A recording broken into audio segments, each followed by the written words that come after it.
Coming up on Mountain News at 5:30, Kentucky lawmakers discuss a House bill geared toward adding protections for tow truck drivers.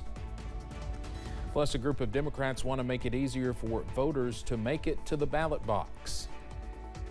And we'll see rain chances in the forecast tonight, transitioning over to snow. Details coming up.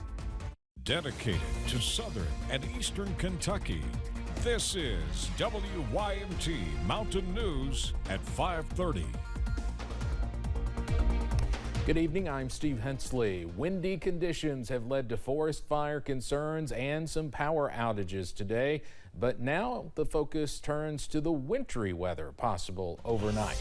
Meteorologist Eric Dean has the latest on this first alert weather day. Eric. That's right, Steve. As you mentioned earlier, the wind did pick up. Some places had a nice amount of rain today. It was kind of a feast or famine situation. Lawrence County near Louisa picked up 0.12 of an inch, sitting at 45 degrees right now with a light westerly wind at 6 miles per hour. You go a little bit farther south, Jackson area, 41 degrees, feels like 35. Winds are out of the west-southwest at 9, picked up just over 1/4 of an inch. Now Harlan County over towards the Black Mountain area picked up almost 3/4 of an inch of rain. 36 is the current temperature, feels like 27, fully saturated at 100%. So there's the rain on live pinpoint Doppler radar across portions of Mingo and Logan County, stretching all the way down towards portions of Wise County in Virginia. So there's part one. You can see off to the west, though, all that rain, or all the snow, I should say, that's pushing through portions of Kentucky and southern and southwestern Indiana. This is our weather maker as we go throughout the evening and overnight hours. We'll see overnight lows hovering right around freezing. Will stay mainly cloudy.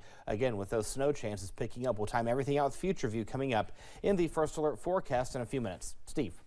Eric, thank you. And coming up tonight at 6, we'll have more on some of the damage the wind caused out there today. One northeastern Kentucky county is trying to make sure it gets help after last month's flooding. Elliott County Judge Executive Myron Lewis says FEMA workers were there yesterday to assess the damage.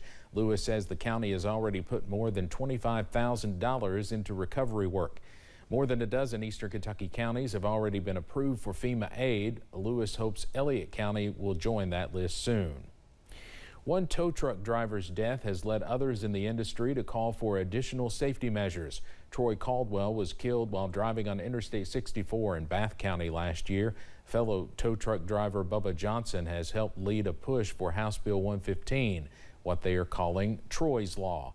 It seeks to add protections for tow truck drivers, starting with making them more visible to those driving fast on the highway. Regardless of the results we end up getting, it has made the awareness very much there. People realize the dangers. Representative Richard White says he has been in touch with tow truck drivers to discuss what they need in order to feel safe on the road. He says blue lights in particular are typically associated with law enforcement, which he says could give some lawmakers pause on this bill, but he says it's what other tow truck drivers want, and he is supporting their mission. A new House bill would expand training to recognize signs of child abuse. House Bill 194 adds animal control officers to the list of jobs required to be trained on the signs of abuse. Research shows animal abuse is often linked to other kinds of violence. If passed, the training would become a requirement starting next year. Some representatives would like to see that happen even sooner. And one new Kentucky bill would make it easier to vaccinate pets against rabies. House Bill 527 would allow veterinary technicians to vaccinate dogs, cats, or ferrets against the virus. If passed, vet techs would be able to administer vaccines under direct supervision of a veterinarian in the clinic. It passed in the committee and now heads to the full House. President Trump used his address to a joint session of Congress to tout what he says are unprecedented accomplishments during his first weeks in office. Today, he is dealing with new developments in much of what he touted, including the border, tariffs, slashing the size of government, and trying to end the war in Ukraine. CBS's Erica Brown has the latest from Washington.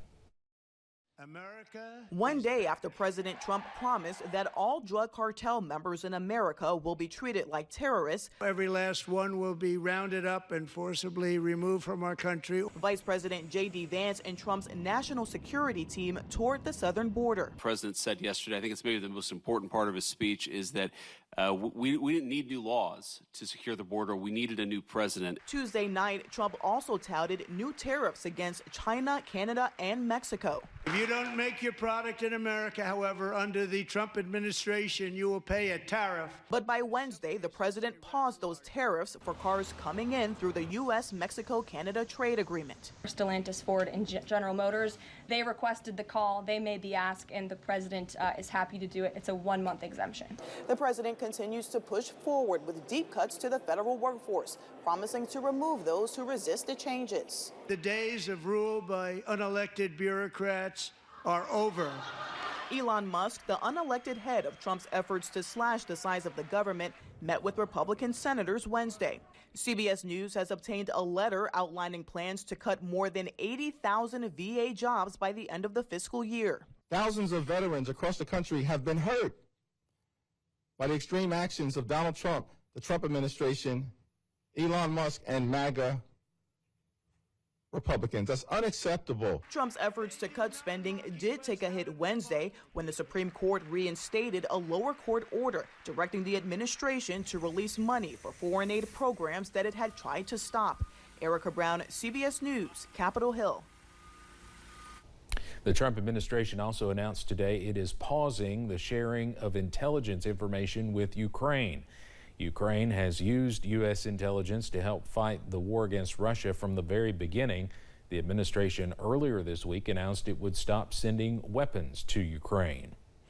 Chinese leaders are hitting back against President Trump's tariffs on foreign imports. Despite the country's own economic problems, Beijing announced it's retaliating against the United States by imposing additional tariffs of up to 15% on a wide array of American farm imports, including chicken and beef. The development comes after the president raised tariffs on Chinese imports to 20% across the board. As the sort of rivalry goes on, there will come to a point that we can have a good settlement. Earlier, the Chinese embassy issued a statement saying in part, quote, "If war is what the U.S. wants, be it a tariff war, a trade war, or any other type of war, we're ready to fight till the end." A group of Democrats wants to make it easier for voters to make it to the ballot box. Democrats say too often states pass laws making it too hard to vote. One Alabama lawmaker introduced a bill that would penalize states found guilty of multiple voting rights violations by requiring them to answer Justice Department questions on any proposed changes before they can be implemented. In 2024, state legislators proposed at least 317 bills to make it harder for Americans to cast their ballot, and almost 20 of those bills were signed into law. The bill is named after the late civil rights activist John Lewis, who was attacked by state troopers during a 1965 march known as Bloody Sunday. It has failed to attract Republican votes in past sessions of Congress. Thousands of recently fired Department of Agriculture employees will be heading back to work, at least for a while. The probationary workers were let go as part of the Trump administration's goal to decrease the federal civil service sector.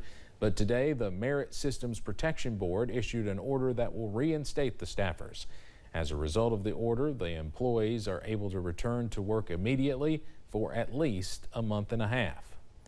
A battle over where to store the nation's used nuclear fuel is brewing on Capitol Hill. Today, the Supreme Court heard arguments between the state of Texas and the Nuclear Regulatory Commission. The case involves a fight against the NRC's decision to allow private parties to store nuclear waste at Texas's Permian Basin.